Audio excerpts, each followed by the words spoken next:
Good afternoon, everyone. Good afternoon. Welcome to the Humanities Forum. My name is Raymond Hain. I'm a member of the Philosophy Department here and the Humanities program, and the director of the forum. Someone in the back can't hear me quite well enough. Let me know, Patrick, if it's good? Thank you. The Humanities Forum exists to provide regular opportunities throughout the semester for the entire campus community to consider some of the deepest human things. Today's forum is a very special occasion. It's our inaugural St. Albert the Great Lecture in Science and Humanities, offered in honor of Louis Verza. Before we introduce our distinguished guest, let me say a few words about the nature of this lecture. St. Albert the Great was a German Dominican friar and arguably the greatest German philosopher and theologian of the Middle Ages. He helped introduce the study of Aristotle into the medieval universities, was the most important teacher of St. Thomas Aquinas, and is one of only 37 named doctors of the Church. He was also well known for his scientific studies, and in 1941, Pope Pius XII declared him the patron saint of the natural sciences. It's therefore fitting that he is likewise the patron of this annual lecture that brings the sciences into conversation with the humanities, a task, I think, that is particularly urgent in our world today. This lecture is also made possible by a generous gift in honor of Louis Verza. Louis Verza was born in Vicenza in northern Italy and emigrated to the United States in 1905, where he eventually founded a successful tanning company employing close to 300 people. He had a lifelong affection for the outdoors and the natural world.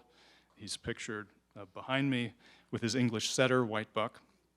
And while he himself was not a student at PC, he was instrumental in helping members of his family attend. It's therefore with sincere gratitude and appreciation that we offer this lecture in his honor. And now to introduce this afternoon's special guest, I'll turn the podium over to Dr. Jim Keating, a member of the Theology Department and the director of the Humanities program. I think we're going to have to lower this, perhaps. It's my great pleasure to introduce Dr. Kristin Collier to Providence College and vice versa. Dr. Collier is an associate professor of internal medicine at the University of Michigan. She is also the director of the program on health, spirituality, and religion at the medical school there. They must like her a great deal since they knew exactly what they were getting. She received her medical degree, and before that her bachelor's from the University of Michigan, and completed her internship, residency, and chief residency in their hospitals. Perhaps prophets are not honored in their hometown, but apparently good doctors are. She has published widely and well in her chosen field of the intersection of religion and medicine, and is, I am told, the proud mother of 4 bouncy boys. We have brought Dr. Collier here to help us think about a question of some urgency. As most of you know, Providence College has just created a new school of nursing and health science. The new thing is nursing, of course. And Father Sicard has made it clear that the way we shall educate and form our nursing students will itself be informed by Providence College's distinctive Catholic and Dominican identity. This is far easier said than done, of course. The medical field is fraught with questions of limited resources and their distribution, the inviolable dignity of persons regardless of their states of dependence, and of course, how we are to treat our fellow human beings at the very beginning and end of their lives. How we think about these questions is determined by what we think is true of the human being. Medical science focuses on the mechanics of the human body, but these bodies, all of which will eventually wear out, are only part of the story, and not the most important part. Nurses encounter this truth in a profound way, since they are often called upon to care for those whose bodies will not be getting well. It is crucial, then, that in addition to learning how the body works, nursing students must learn how the human being, as a union of body and soul, work. That's where the humanities come in, Providence College's specialty. Catholics, after all, are convinced that God's very self became a specific human being in a specific place and at a specific time. By consequence, Catholics insist that to be truly educated is to grow familiar with how human beings have expressed themselves, their joys and sorrows, their triumphs and failures, their brightest hopes and darkest fears in literature, philosophy, art, music, and so on. The St. Albert the Great Lecture in Science and the Humanities is dedicated to addressing questions of how best to unite the study of nature and the human being. We could not have done better than to begin with Dr. Kristin Collier. I probably would have said that regardless of who we had gotten, but as you shall soon see, in this case, it is perfectly true. Please welcome Kristin Collier.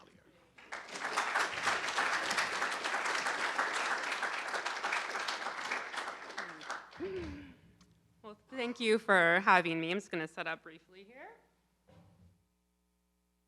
Good to see everybody. So I'm quite honored to be here. This is my first trip to Providence and to be the inaugural speaker for the St. Albert the Great Lecture in the Science of the Humanities. And I just want to thank so much Drs. Keating and Hain for inviting me. I'm honored to be giving a talk named after the great St. Albert, who we just heard is the patron saint of scientists, philosophers, medical technicians, and the natural sciences. My talk today, therefore, will touch on many of these subjects and hopefully give us much to think about, to discuss in our time together after my formal remarks. You know you've been asked to speak to humanities folks when you were asked to have a paper that's 50 minutes long, and I can't recall the last time I gave a paper of this length, so please bear with me. Also, for my one and only disclaimer, I'm not a philosopher, and so if I say something that isn't quite right, I ask for your forgiveness in advance. So I am first and foremost in my professional life a physician, so I'm choosing to focus my remarks on the practice of medicine. And I hope that this will be of interest and relevance to all of us, as the vocation of medicine does touch all of us. For at some point in our lives, all of us have been or will be patients. So I've chosen the name of my talk today to be The Meaning of Medicine. What is medicine for? So let's begin. The Scientist and the Poet is an essay written by English professor Paul A. Cantor in the Journal of the New Atlantis, which draws upon tensions between how scientists and poets see the world. He writes, quote, "Poets generally seem to be unsympathetic to science. They question its capacity to tell us the full truth about our world," end quote. This is a notion worth considering for medical doctors and leaders in healthcare.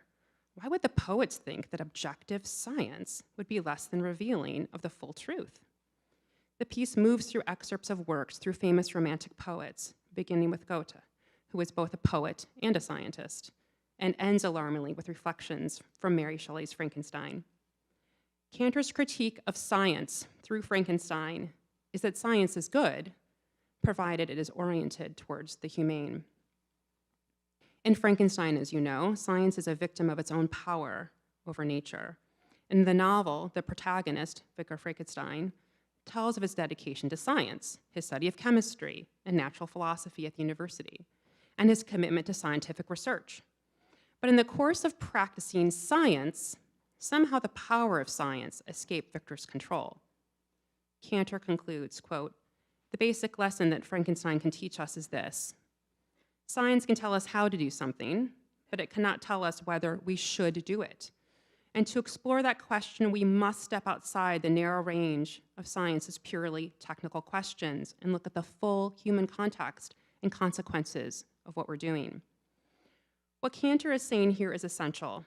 Medicine is largely unable to see beyond the scientific, technical to its full human context. This is depicted in the novel Frankenstein as a pitfall of modern medicine. Science indeed has something to learn from the poet, the novelist, the essayist, and philosopher. Yet medicine has a very difficult time incorporating the humanities, literature, poetry, theology, history, etc. Why is this? Is there some unspoken rule that medicine can only draw upon the hard sciences?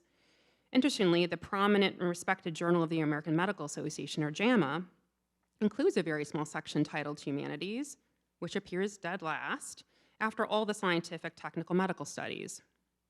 A charitable view would suggest that this humanities section is last because medicine's goals are found in the humanities. Medicine, after all, is a practice focused on human beings, humanity. Medicine is a human profession in its purest form. Medical doctors are human beings who take care of other human beings. The heart of medicine is found in the humanities. Therefore, why does medicine marginalize them? Cantor would likely conclude that a true fullness of medicine is found in the union between the humanities and the sciences, and perhaps this idea touches on a possible resolution for the tension between the scientist and the poet. So my aim in this lecture is to show how the science and technology of modern medicine needs to unite itself with and be guided by the humanities, particularly philosophy, in order to understand what medicine is for. And I'll be doing so by drawing on the work of John Henry Newman, Mill, Bishop, Aristotle, Steinbeck, Kreeft, and T.S. Eliot. I will lay out the problem with medicine as I see it, then explore how we got here, some potential remedies, and end with the role of the church. Philosophy requires leaders in medicine to ask and then answer a basic question. What is medicine for? Science fails to even ask such a basic question because such a question is explored in the humanities, not through the sciences. But this question and its answer are paramount for the vocation of medicine to wrestle with if we are to wisely guide medicine through the 21st century. So what can medicine learn from the humanities? Let's go back in time, where the humanities love history, to London on the 28th of May in the year 1934, to London's Sadler's Wells Theatre. The Rock, by the great poet T.S. Eliot, is making its debut. It is a time of great industrial and scientific progress in Europe, much like today. But the opening stanzas of the play arrest the listening audience with what has become lost in progress. Quote, "The eagle soars in the summit of heaven. The hunter with his dogs pursues his circuit. O perpetual revolution of configured stars, O perpetual recurrence of determined seasons, O world of spring and autumn, birth and dying, the endless cycle of ideas and actions, endless invention, endless experiment, brings knowledge of motion, but not of stillness, knowledge of speech, but not of silence, knowledge of words, but ignorance of the word. All our knowledge brings us nearer to our ignorance. All our ignorance brings us nearer to death. But nearness to death, no nearer to God. Where is the life we have lost in living? Where is the wisdom we have lost in knowledge? Where is the knowledge we have lost in information? The cycles of heaven in 20 centuries bring us farther from God and nearer to the dust," unquote. Science and industry are perpetually busy, participating in that cycle of idea and action, endless invention, endless experiment. But there's a tragic punchline to this progress, a paradox that arrests the modern sensibility in the closing stanzas of the poem. Where is the life that we have lost in living? Where is the wisdom we have lost in knowledge? And where is the knowledge we have lost in information? Today, there is a disenchantment in the calling of medicine, wrought through the sciences and technical knowledge that have crowded out wisdom. Policy expert and physician R.J. Bulgar stated in an essay in JAMA at the turn of the century, quote, "The greatest challenge facing the academic healthcare community is to restore the marriage between humanistic concerns and scientific and technical excellence in healthcare delivery practices," end quote. When I first saw this quote, I was really moved by it. I'm interested in something called the field of narrative medicine, which looks at how language and stories in healthcare can reshape medicine. And the language in this passage intrigued me. Bulgar doesn't state that this challenge is one of many challenges or a challenge, but our greatest challenge. And this word choice of restore, as if the humanities and science maybe were once united in the past and they aren't now, this made me question why. And even the word marriage here invokes a clear sense of intimacy between science and humanities that may seem foreign to today's physicians. And lastly, having been a doctor for over 20 years now, I realize that very often it's the humanistic or existential concerns of my patients that bother them or worry them even more than some of the scientific ones in their case. This statement actually became my professional mission statement after I read it, as I've come to believe, actually, that the erosion of the medical humanities in the practice of medicine is associated with an accompanying loss of meaning in medicine, which can lead to physician burnout, the loss of personal relationship between the physician and patient due to the medical gaze of the physician, and the overall disenchantment of medicine as its practice is purely a hard science. Strictly scientific medicine lacking in the humanities makes medicine into less than what it's supposed to be. These shortcomings in medicine today can be evidenced through growing estrangement we witness between physician and patient, and the breakdown in human trust between them. Loss of faith in the integrity of the vocation of medicine is at stake here in the eyes of society. Again, this is largely because of the loss of the humane within the practice of medicine when it's reduced to purely a scientific endeavor. These medical wounds, ironically, science does not have the power to heal because science is assumed to be values neutral. Science cannot tell us how medicine ought to be. Science cannot tell us if medicine is sick or not. Science is without wisdom, but the humanities are chock full of wisdom. Therefore, the practice of medicine ought to be built upon the wisdom of the humanities in order to ensure the science of medicine is humane. As many of you know, philosophy is literally translated the love of wisdom. Wisdom is not knowledge. Knowledge is science, and science is the ancient word for knowledge, rooted in the word to know. Knowledge is the raw materials of information turned into science knowledge, but wisdom is something richer, more fully human than science, but it is not the absence of science. Wisdom is the final product of what information and knowledge are to achieve. Knowledge and science are in the service of wisdom, never the other way around. Philosophy, therefore, is that which takes science to its right end. No one would argue that science should not be wise. But without philosophy, how can science know what its purpose is? What was the purpose of Victor Frankenstein's science that he practiced? The scientific tragedy which unfolded in Frankenstein was that science, that is knowledge, lacked wisdom to guide it. To loop St. Albert the Great back into my talk, Albert was very interested in Aristotle, as we heard, and he made commentary on nearly all of Aristotle's works. So therefore, I thought it only proper to bring Aristotle into this paper. As many of you know, Aristotle wrote about 3 types of knowledge in his Nicomachean Ethics: episteme, techne, and phronesis. Thinking about medicine, episteme, right, is the bare scientific knowledge or the facts, knowing what something is. Techne is knowing how to do something, which we all do in medicine, a lot of procedures, operations, mechanics, and today encompasses the copious use of technology. But phronesis, however, is a very different type of knowledge from the other two, and what today we would call wisdom. Phronesis is practical wisdom, knowing the why, towards what good of something. Modern medicine is excellent at both episteme and techne, but philosophical questions found in phronesis are largely absent in the practice of medicine. The phronesis of medicine cannot be explored in a technical science model, so medicine needs a philosophical lens to be able to see why medicine knows what it knows and does what it does. And without such a lens, medicine robs itself of a proper understanding of its goals, meaning, and purpose in its practice, and reduces itself to a production. This is why philosophy or phronesis is indispensable to the wise practice of medicine. And thinking back to our T.S. Eliot poem, without philosophy, the physician is lost in that perpetual and frenetic operation of technological science, information, and knowledge, battling sickness and striving for health, but lacking the wisdom to even know what those words mean, nor understanding what medicine is for. To illustrate, can a doctor's command of deep scientific knowledge and exhaustive use of technology illuminate the reason for medicine's being? Obviously not. Science and technology are agnostic to these questions of meaning and purpose found innate in the philosophy of medicine. We cannot look to science and technology in order to discover the heart and soul of medicine. We must look to philosophy and the humanities to find medicine's true calling. And that calling is found not in earthly knowledge or science alone, not using that knowledge towards some production or treatment of disease, but medicine's true calling is found in praxis.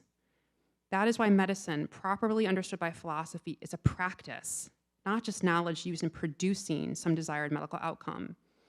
Healing patients with science is not enough if we have not answered the questions, why are we healing?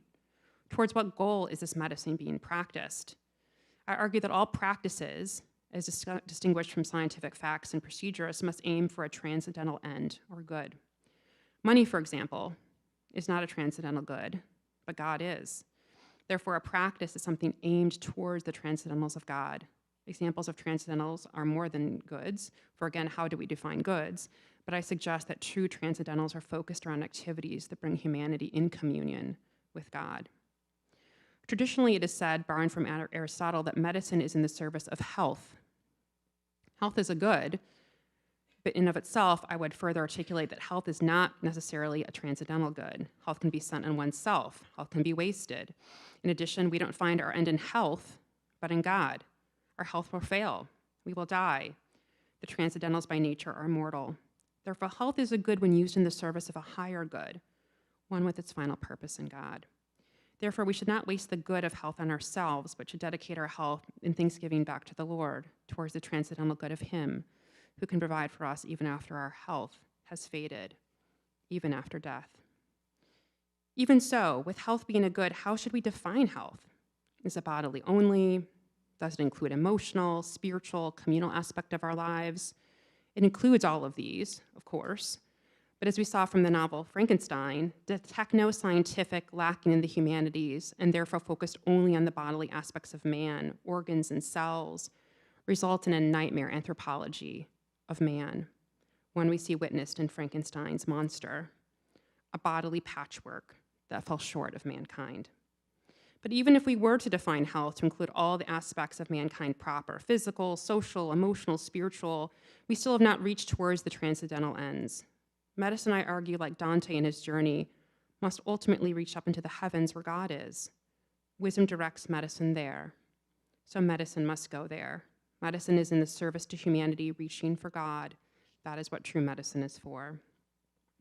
Medicine is in the service of humanity, touching the divine. Physicians are in the service of caring for the very imago Dei.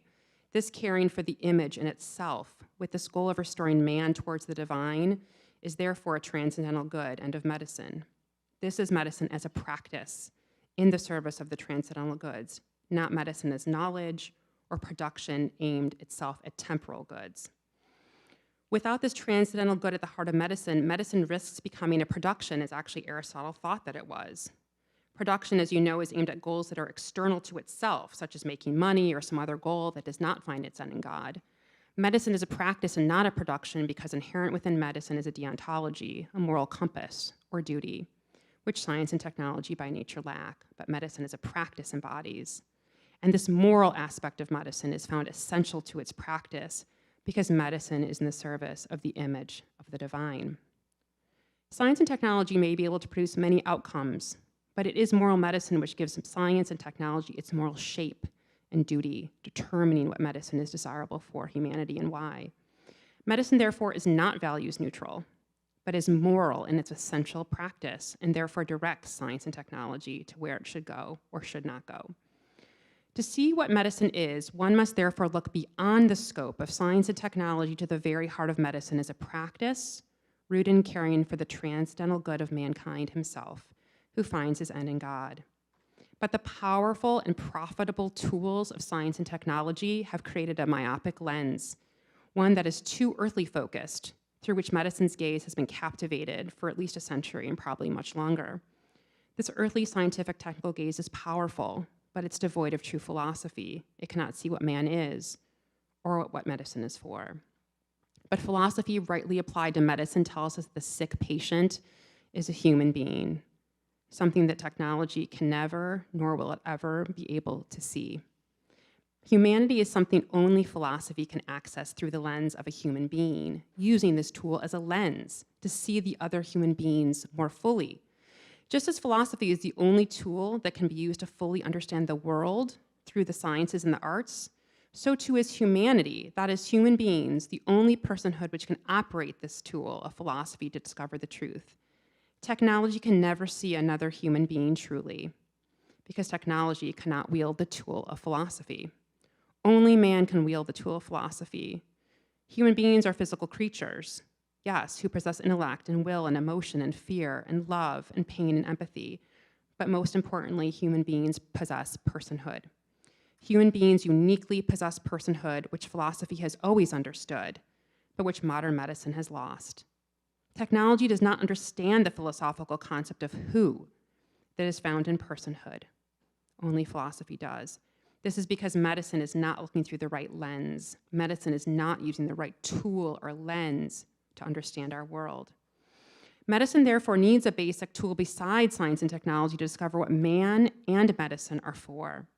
Medical leaders in particular need to know what that tool is and how to use it so they can re-enchant medicine, restore it, and make medicine healthy and humane again. Medicine needs to heal itself for humanity to once again become enchanted with medicine again. Again, the tool that can heal medicine is, simply put, philosophy. So thinking philosophically, we can hopefully contrast that to thinking technically and see that philosophy is the better lens through which to see the world. Ultimately, I would argue philosophy is the only lens through which mankind understands the world in which he inhabits. Philosophy is a gift. We should use this gift because this gift helps us to define and understand and explain the world and people and animals and plants and all the organisms and all the things which inhabit the world. Using the tool of philosophy in the hand of physician, the physician-philosopher, therefore, can attempt to explain everything and anything. The physician-philosopher is not limited to only the physical world, like technology and machines, for the philosopher sees all dimensions of reality, visible and invisible, through truly human eyes. The eyes of humanity through the lens of philosophy are the greatest technologies for seeing another human being. So the physician-philosopher uses the sciences, but in a comprehensive way now, including metaphysics, within the dimensions of seeing reality. The physician-philosopher probes into and dissects the precise nature of what a human being is. In fact, philosophy can dissect anything in the world because philosophy alone has access to all the sciences fully. This seems like a grandiose statement, but it is only saying what has already been said, which is that philosophy is the tool through which all of nature in every dimension and aspect can be accessed. Philosophical tools are a great asset to the physician to help him or her better understand what mankind is in all his components, physical and non-physical combined. In fact, philosophy can even discover what medicine really is beyond its procedures and practices, technology and bureaucracy. Philosophy can help medicine to discover its true north, if you will, and rediscover its true purpose. But unfortunately, a biomedical reductionism of the technoscience has pervaded medicine and unsurprisingly has many consequences. One of them is an infecting of the language that we use within the profession. To give you an example of what this looks like, one of the phrases often used in medicine is, "oh, she's a machine," to describe an unusually productive colleague. It's meant to be laudatory. This person gets respect because they get stuff done, often in a superhuman way, doesn't eat sleep, cranks it out, etc. While hard work and accomplishments are certainly respectable, I strive to remind my students and trainees that only are they not a machine, but neither should they strive to be one. By lapsing into this way of thinking, one strips away the very essence of what medicine is. Medicine is not merely a technical endeavor, above all else, it's a human one. To illustrate this, let's turn to the work of John Steinbeck. In The Grapes of Wrath, Steinbeck writes a story about a family of low resources during the Great Depression who are driven from their home because of drought and economic hardship. It was a time of great technological and industrial advancement, especially for farming. And Steinbeck reflects on the nature of man when he writes, quote, "Carbon is not a man, nor salt, nor water, nor calcium. He is all these, but he is much more, much more. And the land is so much more than its analysis. The man who is more than his chemistry, that man who is more than his elements, knows the land that is more than its analysis. But the machine man driving a dead tractor and land he does not know and love understands only chemistry, and he is contemptuous of the land and of himself." End quote. Let's read that last line again. The machine man understands only chemistry, and he is contemptuous of the land and of himself. What if I substituted the word patient in for the word land? He becomes contemptuous of the patient and of himself. I'm sure you've heard a lot about the crisis of physician burnout. The syndrome and its causes are very complex, but the result of burnout is depersonalization. You start seeing the patient in front of you as a non-person, the one that you went into medicine for, and you can become contemptuous of the patient. The patient becomes an impediment for just getting out of here. And the physician's feelings become disordered towards themselves as well. How do we even know the true nature of man, the patient, and ourselves without engaging the humanities. From the first day of med school, students start learning a lot of biochemistry, a lot of histology, a lot of pharmacology, and that's great. The science is actually really beautiful, and there's so much science to know. But is this all medical education should be? A memorization of facts? How does one make sense of what one is learning without a ground on which these facts can properly germinate? How does one learn the limits of the biomedical sciences if one is only immersed within said fields? As St. John Henry Newman writes, quote, "There are men who embrace in their minds a vast multitude of ideas, but with little sensibility about their real relations towards each other," end quote. So the risk of current medical education, the one that I fell into, was that you can come out of med school with a reductionist, mechanistic view of people and ultimately of yourself. One can easily end up seeing their patients as just a bag of blood or bones, or viewing life as just molecules in motion.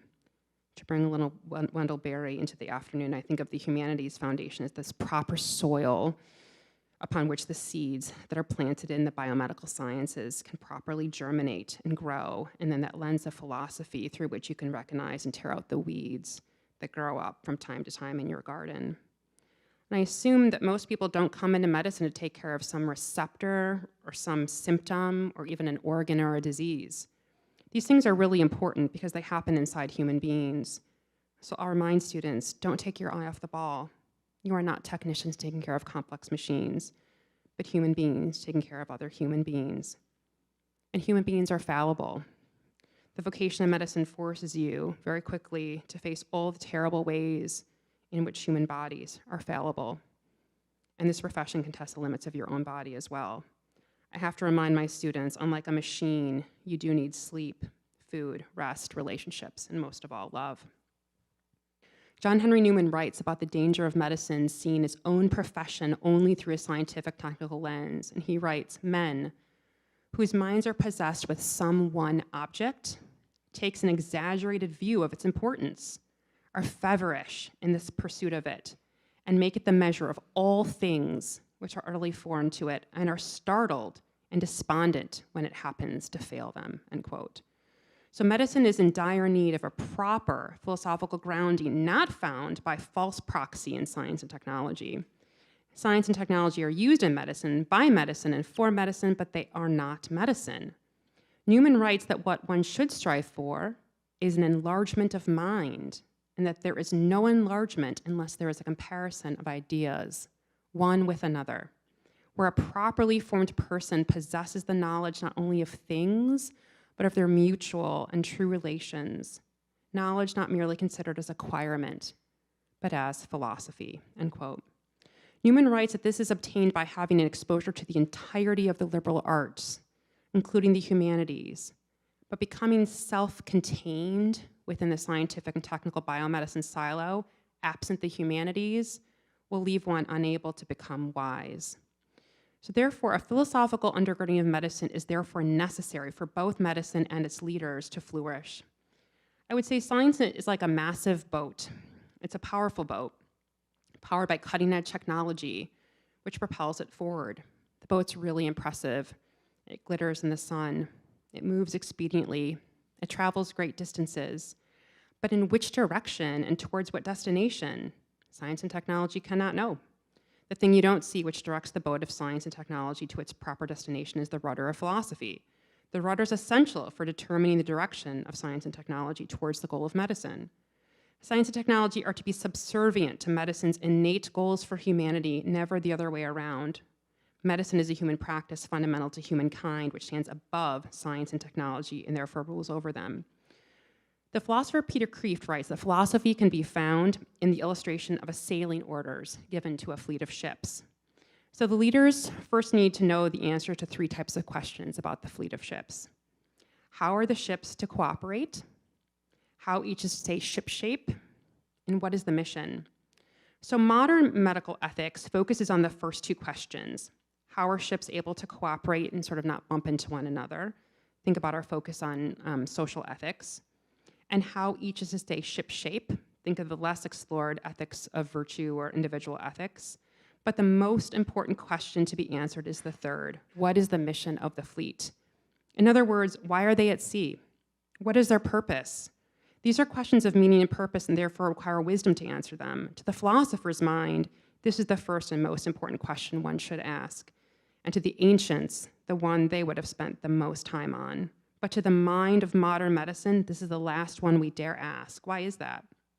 First, the answer to those why questions lie in many of the major religions of the world and the study of theology, from which modern medicine has totally divorced itself. Second, modern politically correct medicine is terrified of disagreement, so it avoids these deeper questions of meaning. But it's these types of questions, the philosophical question of meaning, the why, which must be answered. Those in medicine might initially think that answers to these big questions we've posed are self-evident, already presupposed and known in medicine's practice today. But as we've stated, the practice of medicine is overshadowed by the shiny production of science and technology.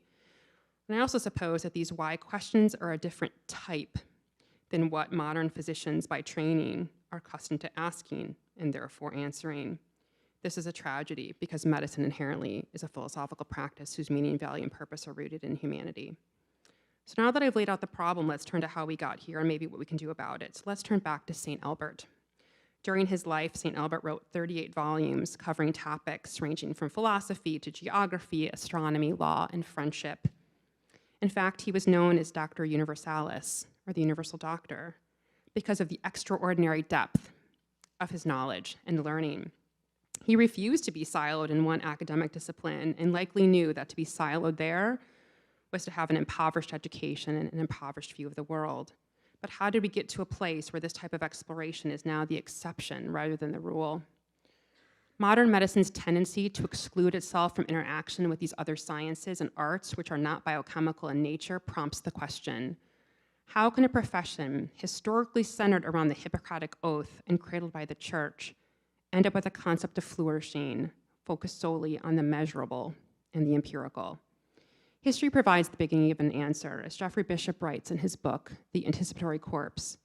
It was during the French Revolution, in a response to the anti-church political and social climate, that a fear of metaphysics developed, or metaphysics simply defined as that which is not physically realized.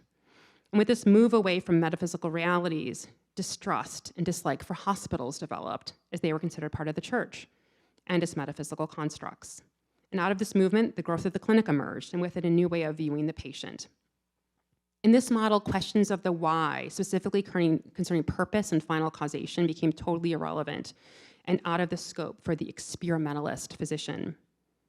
Claude Bernard, the 19th century physiologist, wrote in his book, The Introduction to the Study of Experimental Medicine, that, quote, to solve the problems of life, physiologists therefore call to their aid the sciences, anatomy, physics, chemistry, which are all allies serving as indispensable tools for investigation, end quote. But of course, the physical sciences, although quite able to provide many solutions, cannot solve the deepest and most pressing problems of life. They are experts at the how questions, but the why questions often elude their grasp. And many of the most intractable problems of life, particularly those centered around death, a reality medical practitioners face time and time again, exceed the capacity of the biomedical sciences to solve. So looking in the wrong places for solutions to these questions, medicine sought answers from within itself. The goal was to become completely self-contained. Bernard, exemplifying this impulse, claims that, quote, a man of science should attend only to the opinion of men of science who understand him and should derive rules of conduct only from his own conscience, end quote. Bishop goes on to say in his writing that the result of this shift in metaphysics led to a paradigmatic change in medicine and med-ed. Thus, quote, medicine has become thoughtless. Medicine is primarily about pragmatic doing and efficient control, ordered to utilitarian maximization in its own practicality, end quote. So in this new model, medicine became a profession turned in on itself, freed from the influences of metaphysics and theology associated with our church. Next, with the goal of trying to understand the remedy for what we have been discussing, I'd like again to turn to Newman's foundational metaphor for the liberal arts. For Newman, the goal of university learning is not the sum accretion of discrete facts in unconnected fields, but instead the formation of what he calls the circle of knowledge. In theory, the circle might be likened to a pie, where each of the liberal arts is represented as a slice of the circle. One slice of the pie is math, another literature, and so on, and you take bites across the breadth of subjects to learn, just by way of example.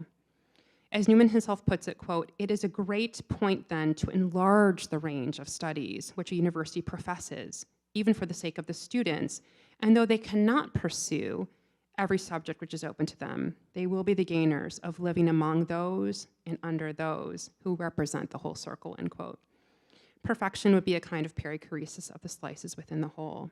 This is the ideal liberal arts education, which aims to educate the whole person and provides what Newman calls a habit of mind, which is philosophical. But the practice of the contemporary university does not comport with Newman's ideal at all. The modern university has been remade and compartmentalized into grossly disproportionate slices.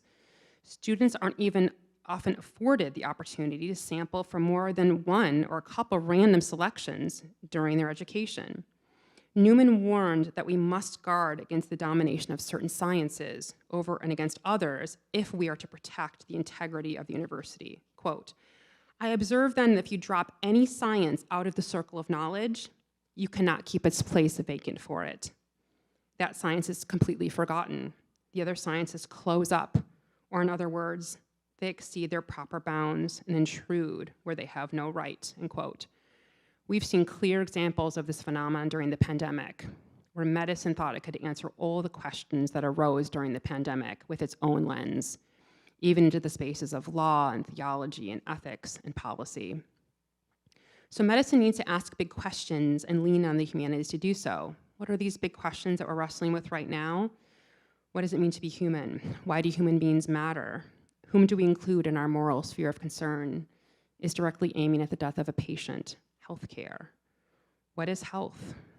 What is medicine and what is it for? In the simplest terms, our goal as Christians must be to form students who see each future patient as bearing the image of God. They are more than just mere bags of bone and blood, more than a problem to be solved. Our ministry is not one of fixing fragmented bodies, but of healing whole persons, body and soul. And in the medical setting, our goal must be to equip our students to resist the manifold temptations to regard only part of our human reality.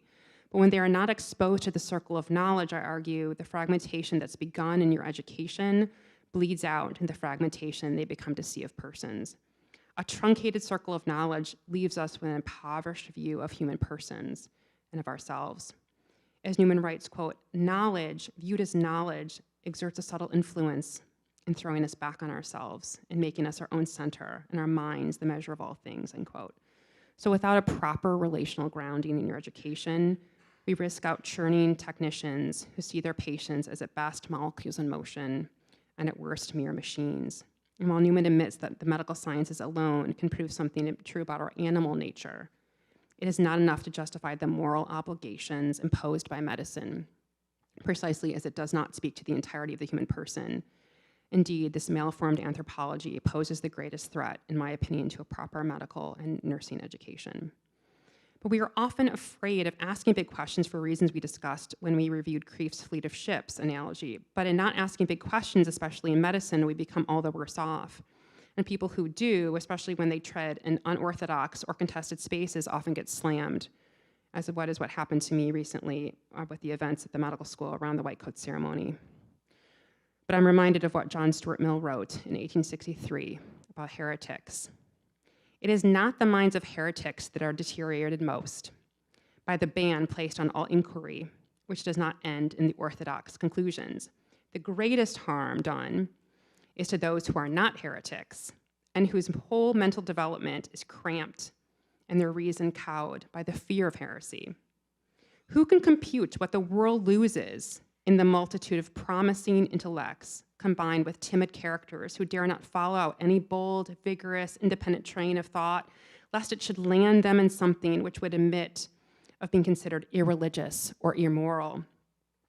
Among them, we may occasionally see some man of deep conscientiousness and subtle and refined understanding, who spends a life in sophisticating with an intellect which he cannot silence, and exhaust the resources of ingenuity in attempting to reconcile the prompting of his conscience and reason with orthodoxy, which yet he does not, perhaps, to the end succeed in doing. No one can be a great thinker who does not recognize that as a thinker it is his first duty to follow his intellect to whatever conclusions it may lead. Truth gains even more by the errors of one who with due study and preparation thinks for himself than by the true opinions of those who only hold them because they do not suffer themselves to think. He goes on to say, not that it is solely or chiefly to form great thinkers that freedom of thinking is required. On the contrary, it is much and even more indispensable to enable average human beings to attain the mental stature which they are capable of. There have been, and may again be, great individual thinkers in a general atmosphere of mental slavery. But there never has been, nor ever will be, in that atmosphere an intellectually active people. Where any people has made a temporary approach to such a character, it has been because of the dread of heterodox speculation was for a time suspended. Where there is tacit convention that principles are not to be disputed, where the discussion of the greatest questions which can occupy humanity is considered to be closed, we cannot hope to find that generally high scale of mental activity which has made some periods of history so remarkable. Never when controversy avoided the subjects which are large and important enough to kindle enthusiasm was the mind of a people stirred up from its foundations, and the impulse given which raised even persons of the most ordinary intellect to something of the dignity of thinking beings, end quote. So remember, it is not the minds of heretics that are deteriorated most by the ban placed on all inquiry which does not end in orthodox conclusions. The greatest harm is to those who are not heretics and whose whole mental development is cramped and their reason cowed by the fear of heresy. Now, I'd like to revisit Newman's musings that men whose minds are possessed with some one object take exaggerated views of its importance, as feverish in the pursuit of it, make it the measure of all things, which are utterly foreign to it, and become startled and despondent when it fails them. I would like to share the moment when I became despondent when medicine failed me. And it failed me because I had an exaggerated view of its importance. I didn't understand the true nature of medicine and had made it the measure of all things. When I was a third-year resident, my chief resident, Jake, became very ill, and he had become the one in the sick bed. He had been interviewing for a competitive fellowship position in academic cardiology. He had been losing weight, looking tired, but we all know he had been busy. He kept telling us that he had been busy. One night, shortly after arriving home from a flight, he presented to our emergency department with shortness of breath and was found to have a massively enlarged liver due to the presence of multiple terrible masses. We were hoping that this was something easy, or at least easier than what he ended up having, which I won't even name here because my anger at his particular disease has decided that its name doesn't deserve a place in this talk about my friend. But what he had was bad, and it ended up taking his life. It was over the course of that year that our institution watched our friend die. But we also saw him live, and it was really painful. What was even more shocking to us, all of us at some level, was that we couldn't even save one of our own people. Here we were in one of the largest academic hospitals in the entire world with all the technology and treatments at our disposal. The chair of medicine at the time actually was an oncologist. His supervisor actually was a worldwide expert in the very rare disease that Jake had. Yet Jake got sicker. We couldn't cure him, and he died on our watch. We lost our friend, and the world lost a great son, husband, brother, and doctor. Those of us who survived lost additional things. Collectively, we lost the deeply held belief that medicine could be our savior. What had happened in part is that many of us had made medicine into an idol. We had placed unrealistic hope onto something that medicine didn't deserve and couldn't live up to. When our idols come crashing down, pain ensues, but the right order of things shines out of that darkness. And I have since grown to understand the limits of medicine that are important for me to realize as I grow into the physician I need to be. I wish I could have come to know these painful truths in a different way, an easier way. But I still talk about Jake and what he taught me about medicine and the limits of the vocation to which I have chosen to dedicate my life. So I want us to move towards conclusion with taking an examination of the nature of patients as persons and the health of such persons. I give a lot of talks on bioethics to medical folks, and I love asking the question, what is health? It seems like such a simple question, right? If I were to ask you what is health, I wonder what you would say. People assume everyone has the same general idea of actually what health is. but often folks actually haven't deeply pondered this question. The best answer I ever received on this question actually was from a medical student at my place, the University of Michigan. And she had told me the following, and she had been an anthropology major in Iowa as an undergraduate student. And her research was in qualitative research, actually interviewing farmers, asking them like what they thought health was. And she said time and time again, the farmers kept saying things like, I don't consider myself healthy until the soil on my farm is healthy, the animals are healthy, the crops are healthy, my neighbors are healthy. It was such a beautiful antidote to the impoverished answer I often get, which is health is the absence of disease. This student's answer about the farmers speaks to a vision of health that extends beyond the individual into a communal flourishing that involves the entire created order and really a picture of shalom. Traditional medical education does not teach health as shalom, but health as techne. Newman, in fact, reminds us that man has a moral and a religious nature, as well as a physical. He has a mind and a soul, and the mind and soul have legitimate sovereignty over the body, and the sciences relating to them have in consequence the precedence of those sciences which relate to the body. He goes on to say, after all, bodily health is not the only end of man. But why in medicine do we act like that's the case? One beautiful thing about Aristotle's philosophical system of thinking about nature, which includes both metaphysics, beyond physical, and physics, physical, as one whole construct of reality, is that it lends physicians a view of medicine that is both physical and non-physical together. By reasoning of metaphysics and physics together, medicine would include within its practice the metaphysics of spirituality with and through the physical. Cicely Saunders, who's widely considered to be the mother of modern-day palliative medicine, for example, divides the patient into 4 quadrants: physical, emotional, social, and spiritual.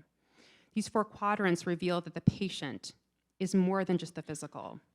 But these quadrants are not separate, but abiding within and among one another as a whole. They are interconnected between and united among one another, constituting the whole person. Thus, the spiritual affects the social, which affects the emotional, which affects the physical.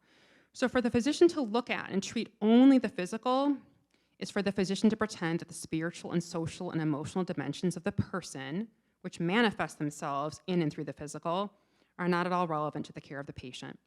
For example, the loss of a loved one is a spiritual, emotional, and social loss, as well as physical. But the metaphysical dimensions of the patient's loss and grieving may be marginalized.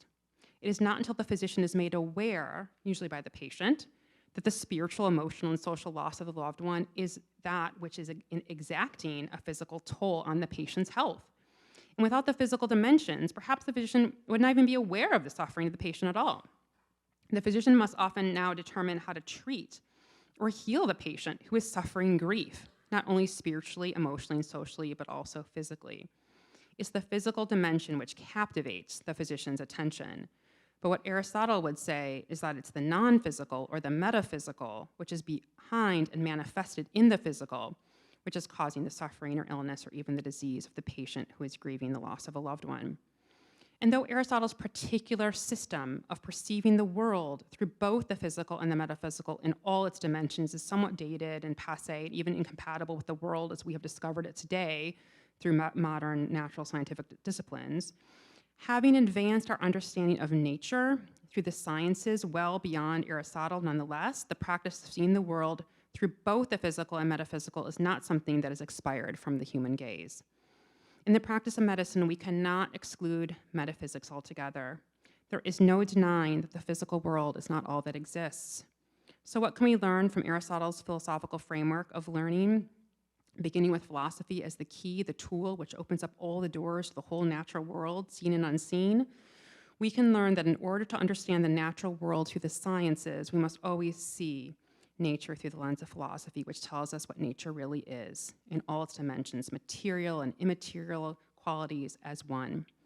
Philosophy tells us that man is something far greater than these naturalistic physical components, which we see looking through our technological instruments in medicine, using our physical senses alone. The non-physical world has a dimension in medicine that may be ignored by the practice today, but that has not always been the case.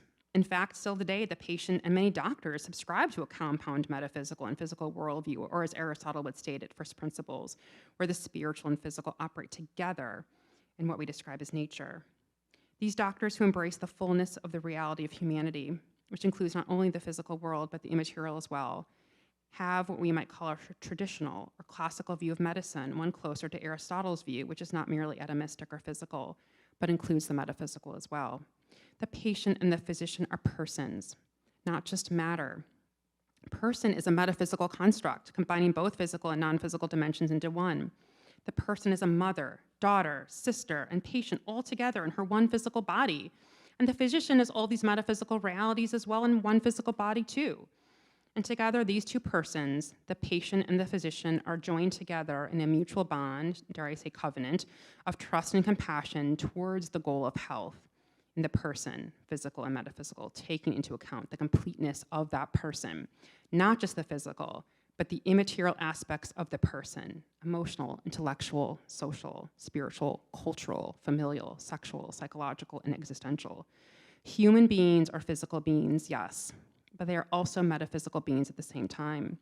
Some would say that those physicians who practice medicine with such a view of mankind, being both physical and non-physical together, are holistic doctors.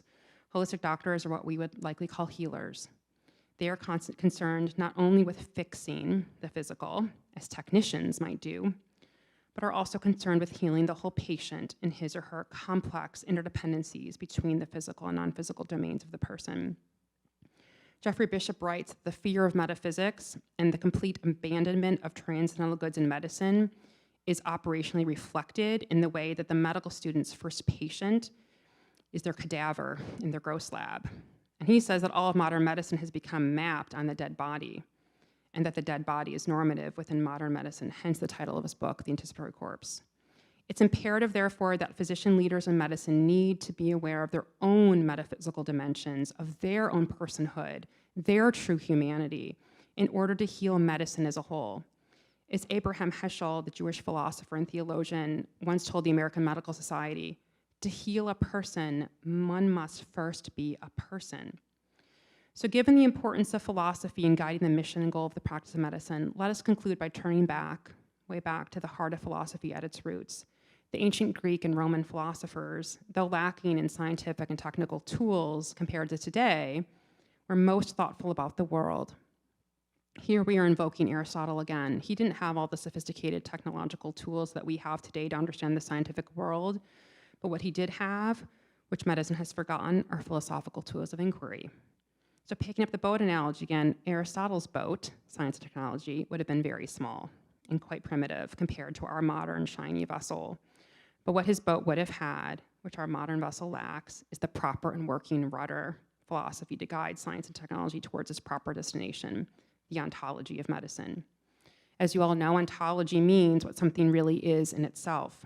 And as I have argued, the practice of medicine contains within itself goals, meaning, and purpose rooted in humanity, which the production of science and technology do not. The ancients therefore knew the rudder was essential to the boat's very existence, for it determined the very purpose of the boat in the first place. And I want to leave you with this thought as well, that philosophy, therefore, too, is not some separate science or art which the physician leader must learn, as we might falsely think about philosophy today, but the very eyes through which medicine wisely sees humanity. Philosophy, rightly understood, is wisdom possessed by the physician through which he or she sees humanity. And finally, I'd like to briefly examine the role of the church and the problem I've laid out. So Newman wrote, "The world is a rough antagonist of spiritual truth, sometimes with a mailed hand, sometimes with pertinacious logic, sometimes with a storm of irresistible facts. It presses on against you. What it says is true, perhaps as far as it goes, but it is not the whole truth." Think about the poet and the scientist, or the most important truth. These more important truths with the natural heart admits in their substance, though it cannot maintain, the being of God, the certainty of future retribution, the claims of the moral law, the reality of sin, the hope of supernatural help. Of these, the church is, in matter of fact, the undaunted and the only defender, end quote. To better understand the church as the only defender against the antagonists that abound, I'd like to return to Newman's The Idea of University to finish, where he makes this bold claim, quote, "That great institution then, the Catholic Church, has been set up by divine mercy as a present, visible antagonist, and the only possible antagonist to sight and sense. Conscience, reason, good feeling, the instincts of our moral nature, the traditions of faith, the conclusions and deductions of philosophical religion are no match at all for the stubborn facts, which are the foundation of physical and in particular of medical science, end quote. So the stubborn facts require a why behind their how.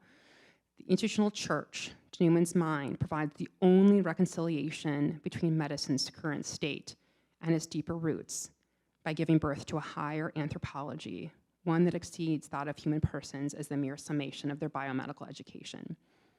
In conclusion, medicine needs to come back to the humanities because they can help illuminate these truths most clearly. The mother of narrative medicine, Rita Sharon, once wrote the following, that the training in the humanities lets one see the suffering. She says that's what the humanities are for. She writes, what one gains by the sight of suffering is the knowledge of the cost of this life.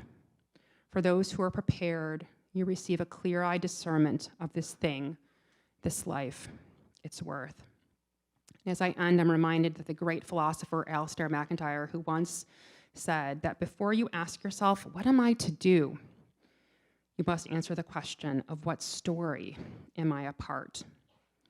And thought I'd use this prompt to read this passage from St. Albert as I conclude my formal remarks to remind us of the beautiful way we've been grafted into the redemptive historical narratives of the scripture given to us by God. Quote, I shall not conceal a science that was before me revealed by the grace of God. I shall not keep it to myself, for being afraid of attracting its curse. What worth is a concealed science? What worth is a hidden treasure? The science I have learned without fiction, I transmit with no regret. Envy upsets everything, as envious man cannot be fair before God. Every science and knowledge proceeds from God. Saying it proceeds from the Holy Ghost is a simple way of expressing oneself. No one can thus say our Lord Jesus Christ without implying Son of God, our Father, by work and grace of the Holy Ghost. In the same manner, the science cannot be separated from the one who has communicated it unto me.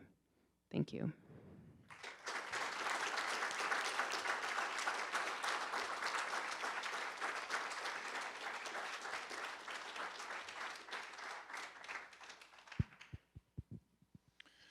We have about 20 minutes for discussion, and it's our tradition to offer the first question to a student if possible.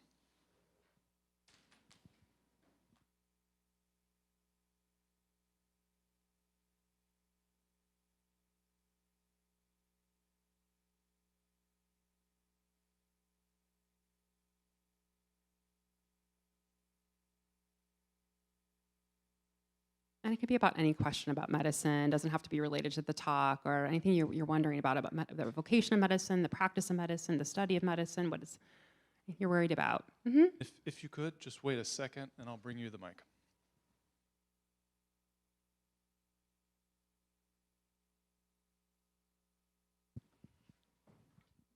Hi. So how do you see this incorporation of metaphysics and this idea that like a person is more than just the physical? How do you see that like in a daily like dealing with patients, meeting with them? Like how do you incorporate that into a more like daily practice? Yeah, so that's a great question. So I'm a newer Christian. I was only baptized 6 years ago, and like it's very interesting to me to have gone through my entire medical school as like an anti-theist, and now to be a believer in Jesus Christ as my Lord and Savior, to have this like different infusion of like the work that I do. I mean, I think always I thought that human beings mattered in some way. I wasn't really sure why. But now, so I'm an internist. I take care of adults with chronic medical conditions, and I see patients over time in primary care. And now, I see my patients as being made in the image of God. That is sacred space. You are literally taking care of people fashioned and made by God. We are fearfully and wonderfully made in our mother's womb by God himself, and they bear the image of God. That practice by its very nature and definition is sacred. So that's the first thing. And the second thing I think about, I give a talk called The Theology of Medicine about how my faith is informed and should inform us as Christians. Like, what does it mean to conform your practice to Jesus Christ? But the second thing is thinking about, I see so many broken bodies. I mean, I'm an internist, so I'm not a surgeon. Like, I don't like fix things in the way that people would think of as very satisfying. I manage chronic disease, and I see people all the way till they die. And I think about the importance, and I do a lot of, like, obviously physical exam is part of my practice and such. And I think of the importance of bodies and thinking about that matter matters because of the incarnation, but that matter is, like, value is intensified by the incarnation. I mean, it very much impacts the way I even see the importance I place on people's bodies. And also, too, just thinking about my work that I do before the pandemic, I was doing work at our women's prison around prisoner palliative health aid training, which is training women in prison to take care of other women in prison when they're at their end of life, and thinking about, like, how to defend that work. Because people are like, you're one of our best internists. Like, why are you wasting your time in the prison? You know.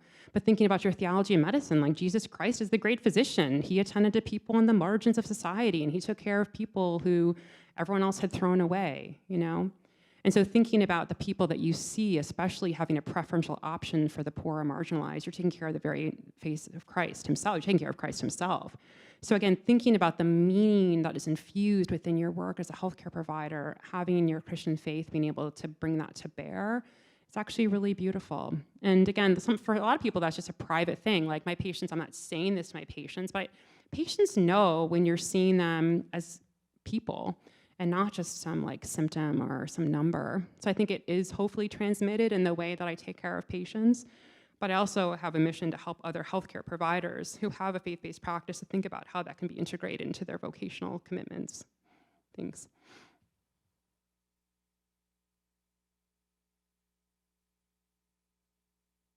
Thank you very much.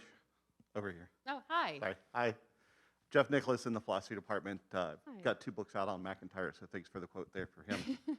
Great. I really appreciate your talk. I agree with much of what you have to say. I think I have some questions I want to ask about. You said how our language is infected, and I want to ask for a little bit of reflection on the language of the talk itself and how it is infected. Yeah. And how we think about humanities and the use of humanities and how that is infected. So I'm curious about starting with Frankenstein and the story that is told about Frankenstein, but it misses, like, the really important part there, which is Shelley is talking about the loss of women in society, the loss of women from science. Yes. And I noticed throughout, your talk, you talked about medicine and science reaching to God, the man reaching to God, the man doing this, the man doing that. The only time you talked about the woman was when she was a patient. And then you said she's a machine, and I was expecting to say something about obstetrics there, because in obstetrics literature, that's how women are described, right? She's a machine, we're gonna produce this baby, we can put her to sleep or whatever it is that we need to do the epidural and that sort of stuff.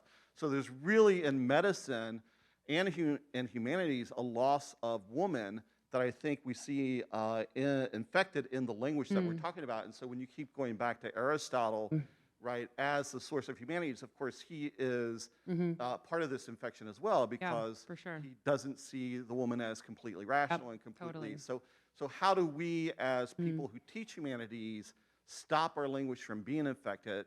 How do we, starting this School of Nursing and Health Sciences, produce humanities that can speak to women as well as the man? Thank you. I love that. I love that question. So I have actually, thank you. I mean, I think having this different lens through which to, like, read the paper again when I go back through it with that lens will be incredibly helpful. So thank you. And I think, so I have a huge interest in this field of medicine called narrative medicine. I actually have a grant in narrative medicine to sort of look at the way that language impacts culture and healthcare. We just had a manuscript published a few weeks ago in BMC Medical Education, actually, if you're interested about medicine and the use of language. And I think a couple things. I think, one, I totally agree with you that society has not made room for the biological reality of women, and a lot of our language is very male-centered and doesn't make space for women in recognizing their full and inherent dignity. I think my own niche that I can speak to with any type of credibility is the niche of medical language, and my focus has not been mostly on gendered language, but around language that dehumanizes, which again, dehumanization can happen to both men and women. So I do a lot of speaking on abortion in particular, and think about how the prenatal child and really anyone whose dignity we find inconvenient, we depersonalize them for the use of language. But I have a special interest in end-of-life care because I am an internist, so I don't deliver babies, I don't see children, I just see adults. And especially at end of life, I noticed that oftentimes when we're in like the ICU or taking care of people who are dying, you'll hear things like, especially for older adults who may have dementia, you'll hear things like, that patient's like a vegetable, which I hate that term. We use that all the time, actually, in medicine to describe people who have limited cognitive ability. And I'm like, no one's a vegetable. This is like disgusting to me. And I used to use that term. I used to use these like ableist, ageist terms all the time. Like vegetable, or like the worst one is when patients are in the ICU dying, you'll hear physicians say something like, oh, that patient's circling the drain. I'm like, you know what circles the drain? Trash circles the drain, like that. And I've had patients tell me and write about like when they were like sort of semi-conscious and dying, like, and then if they made it, like that was the last thing they might have ever heard before leaving this earth. It's like they're circling the drain, like it's awful. So I have had, and I also am very interested actually in medical language that stigmatizes around weight in particular. There's a lot of interest in medical education around weight stigma. But I will have to think more about how to make space in like academic talks in particular, especially in my own talking around making space for language that isn't so like one-sided. Thank you.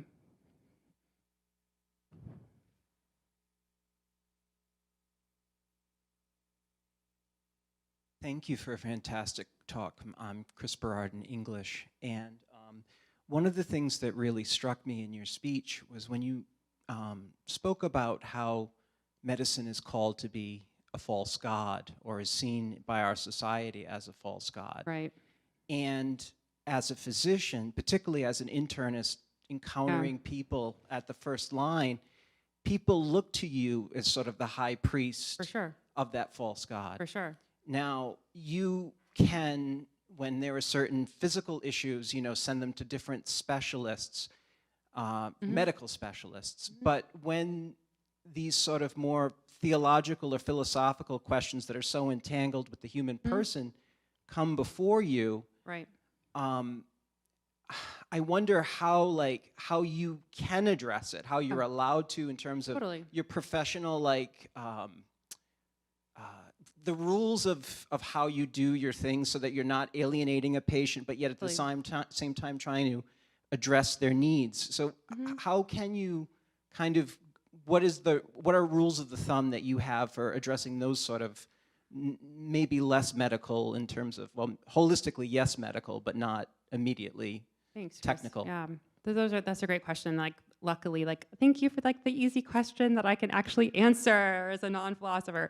So my whole like academic niche is actually like religion and spirituality and patient-centered care. I mean, that's like what I publish on and like what I write about. So I mentioned Cicely Saunders, who has like this cool model of like total pain. And it's a circle, and there are these 4 quadrants. And she says people are like, they suffer or are well or experience pain in 4 intersecting quadrants: physical, emotional, spiritual, and social. And they all intersect. So for example, we have a lot of patients who have like uncontrolled physical pain at the end of life. And it's actually because they have undertreated spiritual distress, existential distress. And it's not until you treat that their physical pain improves. But if we just like don't even recognize that, we're chasing our tail with sometimes these physical symptoms, especially like nausea and pain. And when like something's afoot and you're like, huh, you have to wonder if there's some underlying spiritual distress, you know?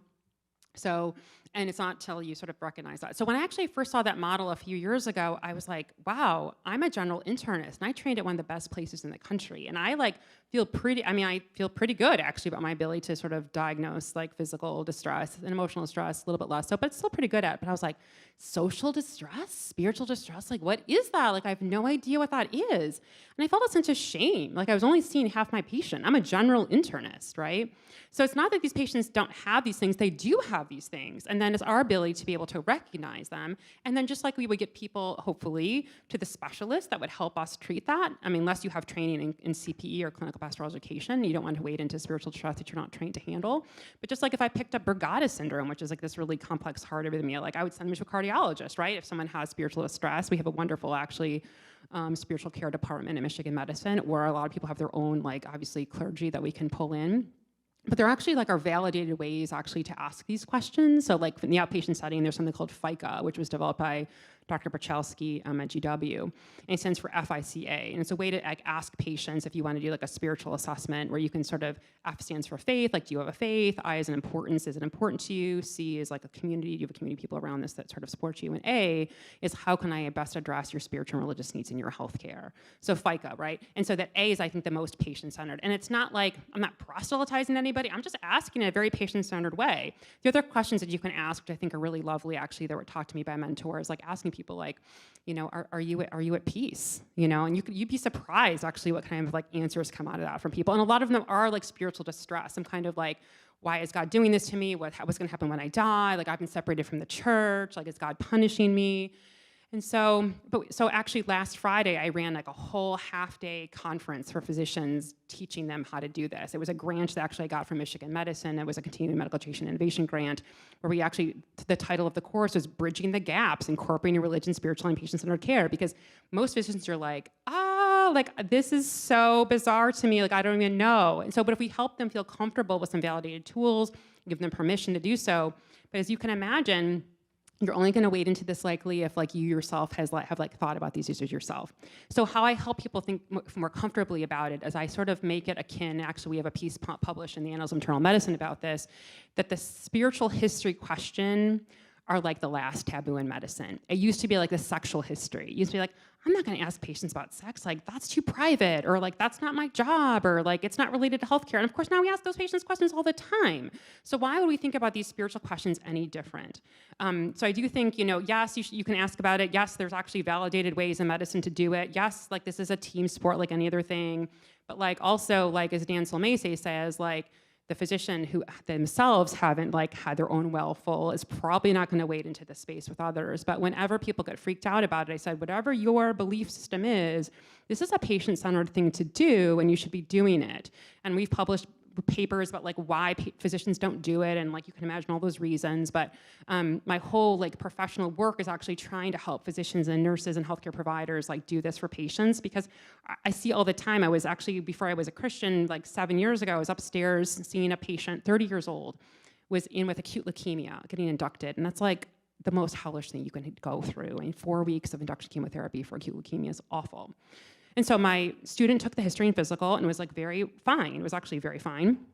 At the end, I noticed a statue on his shelf, in his windowsill. And I was is it all right if I ask you about the statue? And he was yeah. He's it's Our Lady of Guadalupe, and I'm a Catholic, and my faith is the only thing that's gotten me through this.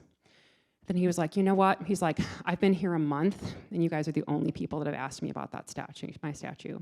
And I felt a sense of shame, what is our problem? And I see all the time when we walk in on rounds sometimes with students, people will have a rosary or a prayer card or something, and they'll put it away because they know, rightly so, that actually a lot of physicians are gonna think that they're crazy, or they just, if people start using words of hope or miracles, the physicians don't know what to do, right? So my whole thing is to be this is unacceptable. We would never do this with any other identity of a patient. Why are we doing this? And then there's all these reasons that we're working through. But yes to all of your questions. Yeah, sure. Yeah, that's my one area that I can really speak about well. Besides Taylor Swift lyrics, which we can talk about in the breakout room. I can also talk that about really well, unfortunately. Thank you, Dr. Collier. I thought that was so beautiful and inspiring, really. And I have a sort of related question based on your research or other studies. Mm-hmm. What is or what should be the role of prayer in medicine from the doctor's perspective and also the patient's perspective? These are great questions. Thank you. So, so we actually had at my conference last Friday a whole session dedicated on prayer, and specifically how to respond, because it was for healthcare providers, how to respond to patient requests for prayer. And so the AMA, the American Medical Association, actually in their Journal of Ethics has a wonderful paper about how to respond to patient requests for prayer that's very evidence-based. And prayer is one of those things when patients ask you, it's usually, again, a question or a gesture for something else. They're looking for you to to sort of, can they trust you? Is God involved? Can we bring God into this space? It's a beautiful, actually, gesture when patients ask you to pray for them. But you can't always assume that you know what that means, right? Because actually prayer for like different people means different things. So as a Christian, I might have an idea of what prayer is, but like if I had a patient who was not Christian, I just can't assume. So like, the response is like, thank you so much. Can I ask what you had in mind, right? And asking what they had in mind. And the AMA Journal of Ethics recommends that if you have a discordant faith or tradition from somebody, to have the patient lead the prayer if possible, and you will sort of bear silent witness to that, because then you won't like assume what your idea of prayer is like their idea, and that could be awkward. But also, just for me as a healthcare professional, my biggest issue actually with probably faith when I was a medical person actually was the concept of suffering. And it really was actually during the time that my chief resident was dying, when I was not a Christian, that I was like really angry. I was like wrestling with God. Like, I hear about God and maybe God's good and all powerful, but what kind of BS is this? That like our best and brightest person is being taken from us when all these other people upstairs are trying their hardest to die, and like God's taking Jake. Like, this doesn't make sense, And so, but now as a Christian, I mean, most of my patients, I'm not fixing. Like we definitely can provide healing in different quadrants. Again, emotional healing, spiritual healing with clergy, and social healing, but a lot of physical healing is not going to be coming in this world. And so I used to be really despondent over that, because physicians like to like fix things and do things. And now I have this like, it's never fully perfect, obviously, in this side of heaven, but this idea that like, this isn't the way things are supposed to be. And God someday will wipe every tear away and make all things new. And the resurrection of bodies, especially when I see broken bodies, is so comforting to me. But like, I pray for my patients, and I feel like I'm doing something with that. So like the boys and I have 4 boys, and 4 boys still share the same bedroom. And at night, like we'll go in and like we pray for mom's patients. So we feel like we're like a part of this, and it actually feels really beautiful. And my patients know often, because I'm sort of a public person in our medical space as a Christian, and they'll often say like, will you pray for me? And I'm like, sister, I absolutely will. So it's actually part of this therapeutic, I think, rapport that, again, I feel really lucky to be able to have. And even sometimes in the patient exam room, I had a lady the other day, a Black woman who I haven't seen for a long time, I'll call her Sister C, who was just diagnosed with breast cancer. And it's just, she's in a tough situation, and helping trying to navigate her care and trying to get a second opinion for her. But so I was like, do you want to pray about this? And she was like, yes. And she just grabbed my hands, and we put our head down and we prayed. And it was just like so beautiful. And I know that's not for everybody, and not everyone feels comfortable with that. But I do think there's a huge role for prayer, not only for as sort of having a culturally humble practice and be able to respond to patient requests, but as a healthcare provider, the ability to pray to the Lord for my patients, to me, provides also me with a lot of comfort as well. Thank you. But if for those who want to be data-driven about it, there's actually the AMA Journal of Ethics, and actually there's also a paper in Academic Medicine that's published that says, doctor, will you pray with me? Because also, too, especially during the COVID pandemic, there was no one allowed into the hospital. And so physicians were like the only people, like our clergy weren't allowed in, the chaplains weren't allowed in because of COVID. And so this paper sort of says you actually have a moral obligation as a physician not to just shuttle these folks off and know how to do this in the moment, because sometimes it's an emergency. Someone's like crashing, you need to intubate them, a crash section, you don't have time to call clergy, and like people are like, can we pray? And so you better be able to respond to that, because actually that we would accommodate any other patient need, and like this is a patient need. So that paper also like pulls on us to sort of say this is an obligation you have to respond, which I think is really cool. Thank you all so much for joining us this afternoon. Yeah, thanks. Dr. Collier, thank you so much. Yeah, this is super fun. Thanks for having me.